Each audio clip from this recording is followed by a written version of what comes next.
اعوذ باللہ السمیع العلیم من الشیطان الرجیم بسم اللہ الرحمن الرحیم وبہ نستعین انہ خیر ناصر ومعین وصلی اللہ علی سیدنا محمد وآلہ الطیبین الطاہرین اللہم صلی علی محمد وآل محمد۔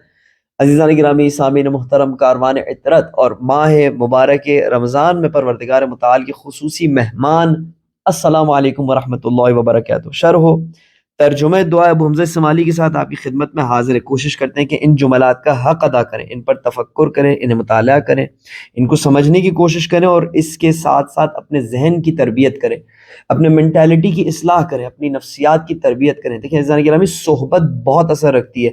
کوئی نہیں ہے اس دنیا میں جو اس بات کا قائل نہ ہو کہ ایک اچھی صحبت اس بات کا باعث بنتی ہے کہ انسان کے اندر پازیٹیوٹی ڈیولپ ہو۔ ایک منفی صحبت، بری صحبت اچھے خاصے انسانوں کو، حضرت نوح کے بیٹے کو کہتے ہیں کہ منفی صحبت نے خراب کر دیا، نبی کے بیٹے کو خراب کر دیا۔ نیگیٹیوٹی ڈیولپ کرتی ہے، انسان کو منفی جہت میں لے جا سکتی ہے۔ اب یہ دعائیں اور یہ مناجاتیں یہ اہل بیت علیہ السلام کی صحبت ہے عزیزان گرامی، یہ اہل بیت علیہ السلام کا کلام ہے۔ اگر آپ ائمہ علیہ السلام کے ساتھ، اماموں کے ساتھ ہم صحبت ہونا چاہتے ہیں، ان کی صحبت میں بیٹھنا چاہتے ہیں، آپ تصور کریں اگر امام زمانہ علیہ السلام کا ظہور ہو، آپ ان کی صحبت میں بیٹھنا چاہیں گے یا نہیں بیٹھنا چاہیں گے؟ خب اگر بیٹھنا چاہیں گے تو کیا ممکن ہے کہ امام زمانہ علیہ السلام اس سے ہٹ کر گفتگو کرے جو ان کے آباء و اجداد نے گفتگو کی؟ کیونکہ نور واحد نور محمد یہ تو یہ صحبت ہے ائمہ علیہ السلام کی۔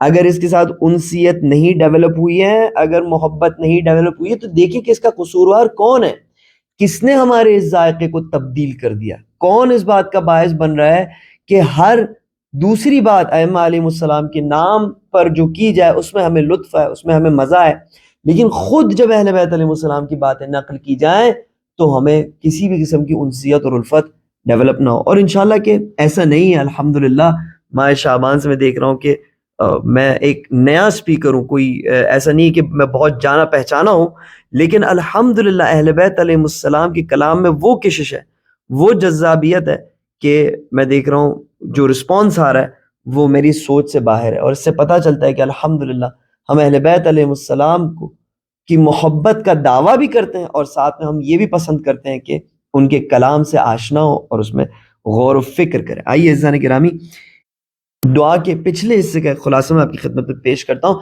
امام زین العابدین علیہ السلام ہمارے اندر ایک موٹیویشن ڈیولپ کرنا چاہ رہے ہیں، ہمارے اندر ایک انسینٹیو، انگیزہ ڈیولپ کرنا چاہ رہے ہیں اس بات کے لیے کہ ہم پروردگار متعال کے در پر ہیں۔ تو کبھی ہمیں یہ بتاتے ہیں کہ پروردگار متعال کے یہاں جو ہدف پانے کے سرچشمے ہیں وہ ہمیشہ سیراب کرنے کو تیار ہوتے ہیں، یا جو بھی پروردگار متعال سے امید رکھتا ہے اس کی امید پوری ہوتی ہے، اور خاص کر کے جو دل شکستہ ہوتے ہیں تو ان کے لیے تو پروردگار متعال نے خاص انتظام کیا ہوتا ہے۔ اور اس کے بعد فرماتے ہیں کہ جو اس دنیا میں بخیل لوگ ہوتے ہیں، کنجوس لوگ ہوتے ہیں، تو وہ چیزیں دوسروں کی طرف نہیں پہنچنے دیتے، بہت ساری اپرچونٹیز کو دوسروں کی طرف نہیں آنے دیتے۔ اسی طریقے سے مستأثرین وہ لوگ ہوتے ہیں جو جلدی سے کسی اپرچونٹی اور فرصت کی طرف بھاگتے ہیں، جیسے ہی حاصل ہوتی ہے اس کو پکڑتے ہیں، اپنے ہاتھ میں لیتے ہیں، اپنے قابو میں لیتے ہیں، اور اس کے بعد دروازے دوسروں پر بند کرنا شروع ہو جاتے ہیں۔ دیکھیں ایثار اور مستأثر، اہل ایثار وہ ہوتا ہے کہ جب کوئی فرصت آتی ہے تو وہ دوسروں کو آگے بھیجتا ہے، وہ چاہتا ہے کہ دوسرے اس فرصت سے استعمال کریں، یا اگر وہ خود پہلے وہاں پر پہنچ جاتا ہے تو دوسروں کے لیے راستہ ہموار کرتا ہے، یہ ایثار کرنے والا ہے۔ مستأثر اس کا برعکس ہے۔ ہم نے مستأثرین کے بارے میں اور جو کنجوس لوگ ہوتے ہیں ان کے بارے میں پڑھا، اور امام علیہ السلام نے فرمایا کہ اگر اپنی شکوے اور شکایت اور مشکلات اور پرابلمز کو اللہ سبحانہ و تعالیٰ کے جود و سخاوت کے دروازے پر لا کر کھڑا کر دو، اور پھر پروردگار متعال کی رضایت پر راضی ہو جاؤ، جو فیصلہ کرے اس کے اوپر راضی ہو جاؤ، تو ہر اس چیز کا بدلہ تمہیں ملے گا جسے ان بخیل لوگوں نے، کنجوس لوگوں نے اور ان اپورچونسٹ لوگوں نے تم سے روکا ہوا ہے۔ تو یہ ایک زندگی کا اصل ہے جو امام علیہ السلام ہمیں دیتے ہیں۔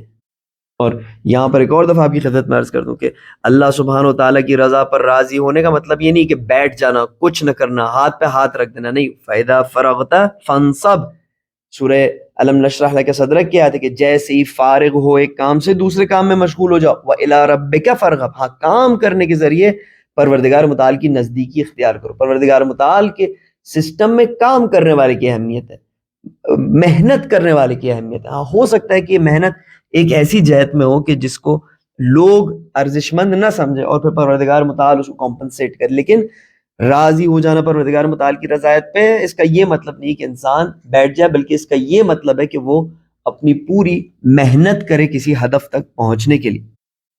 اب دعا کے اس نئے جملے میں ہم ایک اور انسینٹیو اور ایک اور موٹیویشن کو اپنے اندر ڈیولپ کر رہے ہیں. وہ کیا ہے کہ وَأَنَّ الرَّاحِلَ إِلَيْكَ قَرِيبُ الْمَسَافَةِ, پروردگار میں اس بات کو بھی جان چکا ہوں کہ جو تیری جانب سفر کرتا ہے اس کا راستہ بہت جلدی طے ہو جاتا ہے, اس کا سفر بہت جلدی ختم ہو جاتا ہے, وہ فوراً اپنی منزل پا لیتا ہے. جملہ سخت ہے سمجھنا, سنگین ہے, شاید ہضم نہ ہو. میں آپ کو لفظ بلفظ اس کا ترجمہ بتاتا ہوں. وَأَنَّ, بے شک, الراحل, جو سفر کرتا ہے, الیکا, تیری جانب, قریب المسافت ہے, اس کا راستہ بہت قریب ہے. مسافت یعنی ڈسٹنس, قریب یعنی قریب.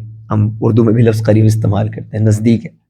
یہ جملہ ہے آپ کی خدمت میں میں نے عرض کیا. وَأَنَّكَ لَا تَحْتَجِبُ عَنْ خَلْقِكَ إِلَّا أَن تَحْجُبَهُمُ الْأَعْمَالُ دُونَكَ, پروردگارہ تو اپنے مخلوق سے ہرگز چھپا ہوا نہیں ہے. تیری ذات تیری مخلوقات پر ہمیشہ آشکار ہے, لیکن یہ تیری مخلوق کے اعمال ہیں کہ جن کی وجہ سے وہ تجھے دیکھ نہیں پاتے. جی عزیزان گرامی, پروردگار متعال سے دعا ہے کہ ہمارے تمام ان گناہوں کو معاف کرے کہ جن کی وجہ سے ہم اس کی نشانیوں کو نہیں دیکھ پاتے, اس کے سسٹم کی خوبصورتیوں کو نہیں دیکھ پاتے. اب یہاں تک انسینٹیوز اور موٹیویشنز کا ایک خلاصہ ہمیں امام علیہ السلام نے بتا دیا. تمہارے اہداف حاصل ہوں گے, تمہاری آرزویں پوری ہوں گی. اگر تمہارا دل شکستہ ہے تو تمہارے لیے ایک خاص جگہ ہے. سفر کا راستہ بھی بہت کم ہے, جلدی سے منزل حاصل بھی ہو جاتی ہے, پروردگار متعال بھی چھپا ہوا نہیں ہے. اب جب بندہ ان جملات پر غور کرتا ہے, اس کے دل میں طلب اٹھتی ہے کہ وہ اس سفر پر جائے. پھر مجھے بھی جانا ہے پروردگار, میں کیوں پیچھے رہ گیا ہوں. تو اب بندہ پروردگار متعال کی بارگاہ میں کیا عرض کرتا ہے عزیزان گرامی, یہ لنک برقرار کرنا دعا کے جملات میں بہت ضروری ہے کہ وَقَدْ قَصَدْتُ إِلَيْكَ بِالطَّلِبَةِ, پروردگار اب جب راستہ بھی اتنا کم ہے, اتنے فائدے حاصل ہونے والے ہیں, تو میں نے بھی قصد کیا ہے کہ میں ایک سفر پہ جاؤں. اچھا, سفر پہ جانے کے لیے جو سامان ہے وہ کیا اکٹھا کیا ہے؟ طلبتی, اپنی حاجتوں کو, اپنی دعاؤں کو میں نے اکٹھا کیا ہے اور انہی کو سامان کی صورت میں میں نے باندھا ہوا ہے. اچھا, سفر پہ جا کے در رہے ہو, وقت قصدت الیک بطلبتی, فائنلی میں نے ڈیسائیڈ کر لیا کہ اب میں نے تمام حاجتیں, تمام دعائیں لے کر اب مجھے تیرے در پر حاضر ہونا ہے. وتوجہت الیک بحاجتی, پروردگارہ اب میں اپنی تمام حاجات کے ساتھ تیری جانب متوجہ ہوں. وجعلت بک استغاثتی, پروردگارہ اب میری فریاد ہو, میرا استغاثہ ہو, میرا گریہ, میرا زاری, میرا اشک بہانا جو کہ تجھے بہت پسند ہے, وہ صرف تیرے در پر بلند ہونے والا ہے. وہ بدعائک توسلی, اچھا وسیلہ کیا اختیار کرنے والوں اس سفر پہ جانے کے لیے؟ پروردگارہ وہ بدعائک توسلی, تیری دعا, تیرے ساتھ مناجات, یہی میرا وسیلہ ہے. اس کے علاوہ میرے پاس کیا وسیلہ ہے کہ میں اس سفر پر جا سکوں؟ خوب عزیزان گرامی, جو سفر پر جاتا ہے اسے ضروری ہے کہ اس کے پاس پاسپورٹ ہو, اس کے پاس ویزا ہو, وہ اس بات کو چیک کرے کہ جہاں پر جا رہا ہے وہاں پر اس کے لیے کوئی مشکل تو نہیں ہے, اس کے لیے کوئی پرابلم تو نہیں ہے, کوئی اریسٹ وارنٹ تو اس کے لیے جاری نہیں ہوا ہے. ہم کہتے ہیں پروردگار متعال سے, پروردگار ہمارے پاس ان میں سے کچھ بھی نہیں ہے, ہم تیری جانب سفر تو کر رہے ہیں لیکن من غیر استحقاق لاستماعک منی, پروردگار ہم اس بات کو جانتے ہیں کہ ہم اس کے مستحق نہیں ہیں کہ تو ہماری دعا کو سنے. تیرے در پر تو بڑے بڑے لوگ آ کے دعا کرتے ہیں, سید الساجدین مناجات پڑھتے ہیں, مولا علی علیہ السلام مناجات پڑھتے ہیں, مولا حسین علیہ السلام مناجات پڑھتے ہیں. ہم کون ہیں, ہماری کیا اوقات بھلا کہ تو ہماری دعا کو سنے. من غیر استحقاق لاستماعک منی, ہم اس بات کے مستحق نہیں ہیں کہ تو ہماری دعا کو سنے. والاستجاب لعفوک عنی, پروردگارہ میں اس کا بھی مستحق نہیں ہوں کہ تو مجھے معاف کرے اور تو میری توبہ کو قبول فرمائے. ایسا گرامی, یہاں پر کوئی بھی عاقل انسان سوال کرے گا, کہے گا بندے خدا تم سفر پہ جا رہے ہو تمہارا سامان تمہاری حاجتیں ہیں، تمہارا وسیلہ تمہاری دعا ہے، اور تم یہ کہہ رہے ہو کہ نہ تمہاری دعا اس لائق ہے کہ اسے کوئی سنے، اور نہ تمہارا معافی مانگنا اس لائق ہے کہ کوئی تمہیں معاف کرے، تو پھر تم کیوں جا رہے ہو؟ نہ تمہارے پاس پاسپورٹ ہے، نہ ویزا ہے، تمہارا تو اریسٹ وارنٹ بھی جاری ہو چکا ہے۔ حضرت گرامی، اگر اہل بیت علیہ السلام کی ہدایت نہ ہوتی تو یہاں پر ہماری زبانیں بند ہو جاتی، ہمارے پاس کوئی جواب نہیں ہوتا دینے کا۔ دیکھیں امام زین العابدین علیہ السلام کس طرح خوبصورتی سے ہماری تربیت کرتے، کہتے ہیں نہیں، اسے جواب دو، اسے کہو بل ثقتی بکرمک، پروردگارا میں تیرے کرم کے بھروسے پر اس سفر کو طے کر رہا ہوں۔ میں نے کب کہا کہ میرے پاس کوئی ایسی چیز ہے کہ جس کی وجہ سے میں لائق بن جاؤں تیرے در پر آنے کا؟ بل لثقتی بکرمک، تیرے کرم کے بھروسے پر پروردگارا ماہ رمضان کے تیسرے یا چوتھے یا پانچویں روزے پر میں اس سفر کو آغاز کر رہا ہوں۔ وسکونی الی الصدق وعدے، پروردگارا تیرے دیے ہوئے وعدے سے میرے قلب میں سکون پیدا ہوا ہے، تیرے وعدے پر بھروسہ کر کے میں سفر کا آغاز کر رہا ہوں۔ وَلَجَئِي إِلَى الْإِيمَانِ بِتَوْحِيدِكَ، پروردگارا میرے دل میں جو تیری وحدانیت پر ایمان ہے، جو توحید ہے، تو اس ایمان کے بھروسے پر پروردگارا اس سفر کو میں آغاز کر رہا ہوں۔ پھر اس کے بعد کہتے ہیں زین گرامی توجہ کیجیے گا، وَيَقِينِي بِمَعْرِفَتِكَ مِنِّي اللہ رب لی غیرک، پروردگارا میں جانتا ہوں کہ میں لائق نہیں ہوں، لیکن اس یقین کے آسرے پر تیرے در پر حاضر ہو رہا ہوں، اس معرفت کے ساتھ تیری جانب سفر کر رہا ہوں کہ میرا تیرے سوا کوئی دوسرا رب ہے ہی نہیں، میں اگر جاؤں تو کس کے پاس جاؤں؟